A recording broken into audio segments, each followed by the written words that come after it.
graduation gift, my mom took us all to Germany and we started in Fulda, Germany to visit my sister and her husband at the time.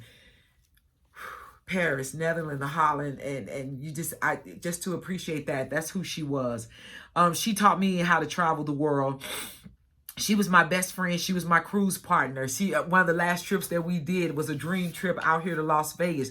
When I was in the dream trips, we stayed at Caesar's Palace, took a helicopter ride over the strip, and stayed out by the pool all of 4 minutes because that 110 degrees temperature just ran us inside. So I had to get my queen back inside. Couldn't let all that little brown sugar and chocolate just melt out there by the pool.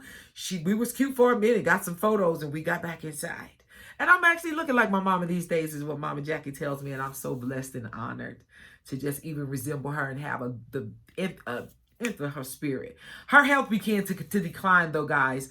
So I went back the first time to St. Louis to get her, but she wasn't ready. We just did a yard sale out there, had me sweating out there like a Hebrew slave, but she wasn't ready.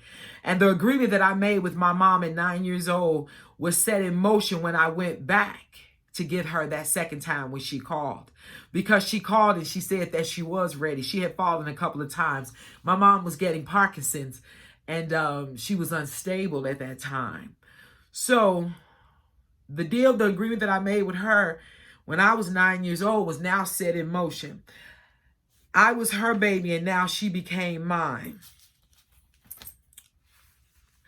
And also, my Aunt Eloise, who I was named after my namesake, almost 6 months later, Auntie ended up moving out to California with us. And my older sister Jossie also came when Mom came. I didn't know Jossie was coming, but Jossie came as well. Jossie's like, y'all ain't leaving me. So my big sis came too. Elder Jake, my previous husband, he came into a full camp without hesitation. Jake and Mom had formed a bond like no other.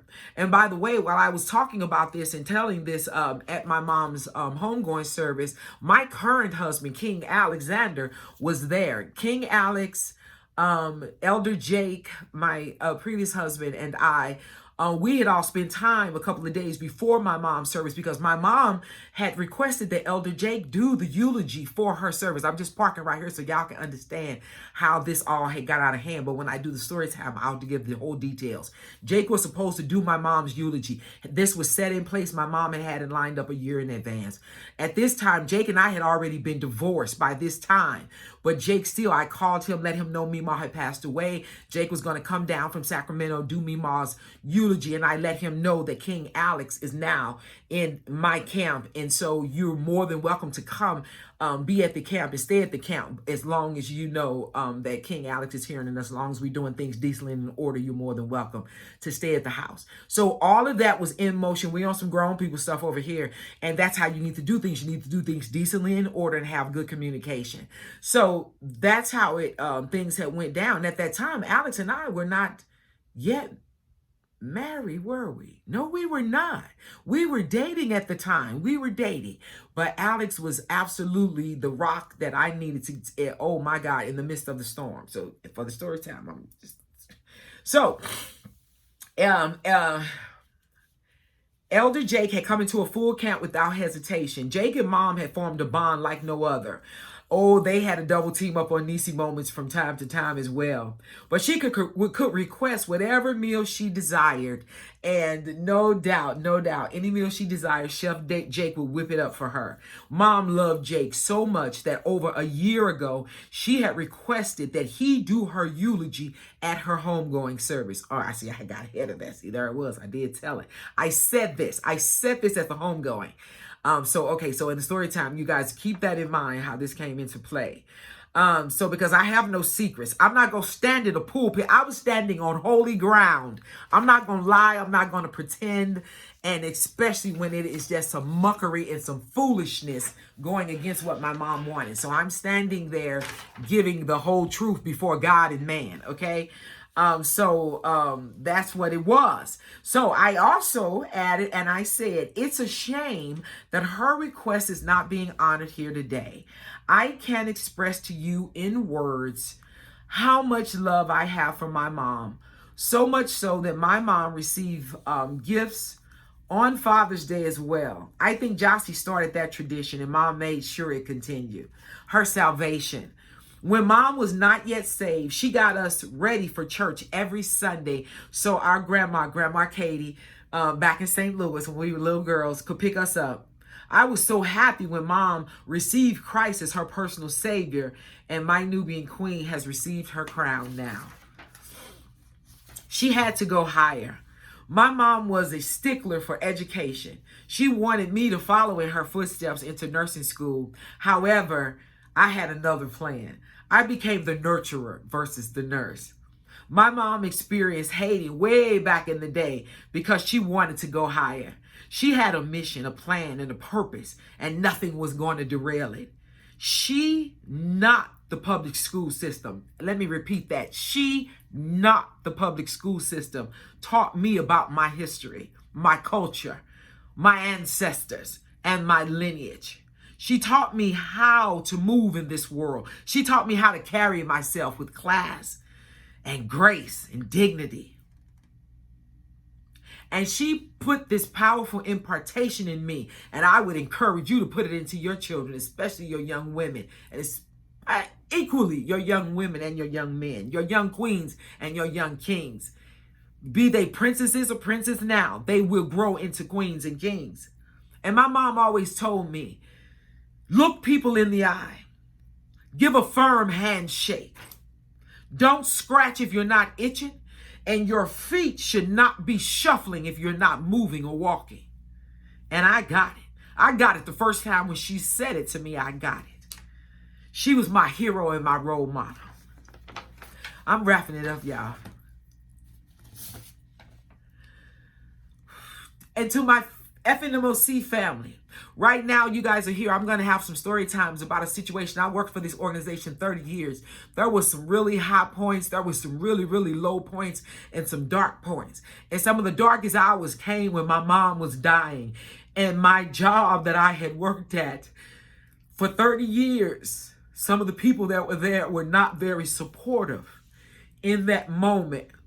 But one of the people, two of the people that stood out that I have to really acknowledge in this moment were ended up being my second civilian supervisor after 30 years. The first one that I had was Bruce Fritz, and he had left back in 2000. The second one I had in 2000. When was this? In 18. No, I take that back. In 2000, I think it might have been 17. When did me my passing? It's in 2016. And that was Scott Christensen. Scott and Michelle, I love you guys. And Scott became my civilian supervisor. And during this period of time that Mom was ill and she was sick, he understood what I was going through because he too had lost his mother. And they had a wonderful, beautiful relationship, his beautiful mom. And so he had that empathy and that sympathy. He understood what I was going through. But needless to say, it wasn't everybody. But also, let me say this real quick so I can keep it moving. One of the only COs that I can say that I truly had respect for during that tenure was Captain Jennifer Eves. She's retired. God bless you, ma'am. She was so awesome. She came in that year when my mom was had passed away. That summer, that August is when she checked into Fleet America and my mom had just passed. And she took the time to write me a handwritten note, and she talked about, you know, the connection between a daughter and a mother. She understood that. And we were about the same age. I know she don't mind me saying that because she mentioned it at her retirement. That we were here in our late 50s, but we had a bond and just that support that she showed me and that respect. Just of a woman and as a leader. Oh, I respect you, Captain Eves. I thank you for that. But during that period of time, like I said, I had to fight for my mom. I had to fight because I still was trying to maintain the job and still trying to take care of her in the day. And when Jossie was sick and Jossie was going through, so she couldn't be there like she normally was. And we were trying to get help and Chucky wasn't on deck and it was just a lot. So, but at any rate, to my FNMOC family, I appreciate you truly. Wow. We had a few bumps in the road, but we had worked them out then. Thank you for understanding why I had to fight for her. I had an assignment. And I think in this moment I was talking to Captain Eves in that moment. I had to fight for her because I had an assignment. I believe Mom is proud of me this morning. You have no idea. I covered her sister, my namesake, Louise Shavers, because I am Denise Louise. I covered her brother, Uncle Donald, and I covered her, Queen Eloise Taylor Rhines. My assignment is complete, and my elders have been covered. And I literally stood there and said, amen. I felt like it was done. And when you've done all that you can do to stand, you just stand.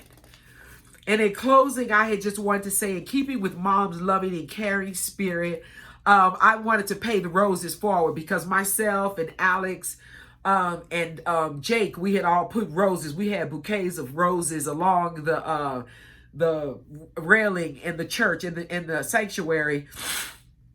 I think it was about 6 or 7 of them, of the roses, or 8. Actually, it was 8, 4 on each side. And I wanted to pass those on and give them to the mothers who loved my mom.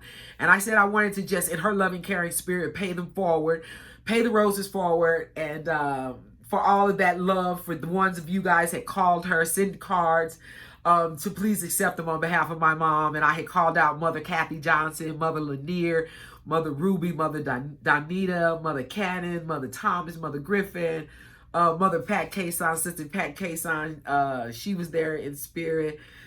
Just all and everybody that loved and cared on my mom. And then I told them if they wanted to see me after the service, because I had the other box of the obituaries. And Chucky and the crew had taken this obituary and created another obituary. So that's how we had the 2 obituaries. But I didn't want to do any dueling obituaries. And my mom's homegoing, was enough foolishness. But I'm so happy that I got an opportunity to share that.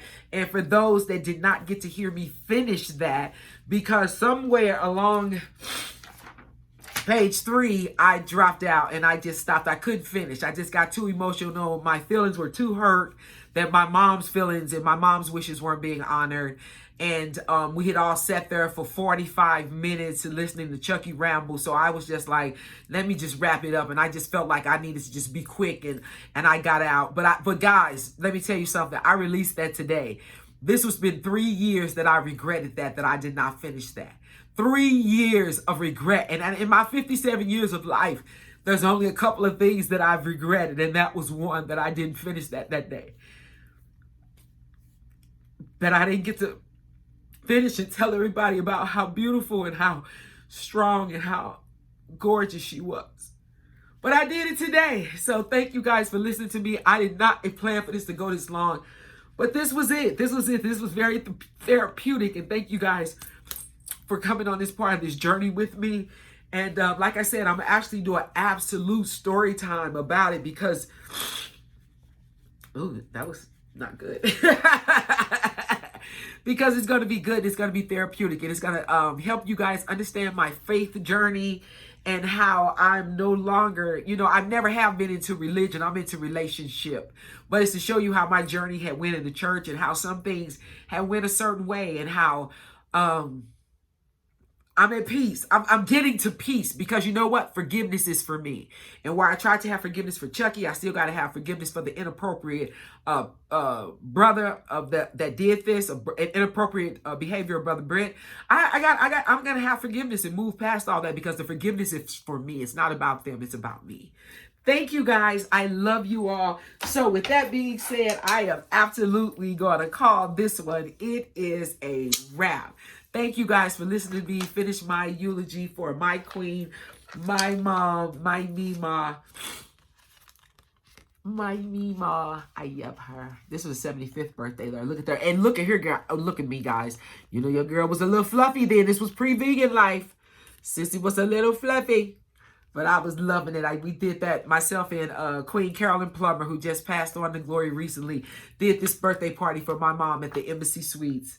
Yes, those beautiful memories. So it's a wrap, guys. I love you. Don't forget to click and subscribe and come back by the Day Village. And I promise you, the next few ones won't be this long. If it's a story time, yes. But other than that, I'm just trying to get in and get out, be much faster and quicker with it. But I'm definitely looking forward to sharing more of the journey with you guys. Thank you so much for being a sounding board for me. I love you. I thank you. And there we go. Look at me back there. Love you. Be blessed, guys. Peace.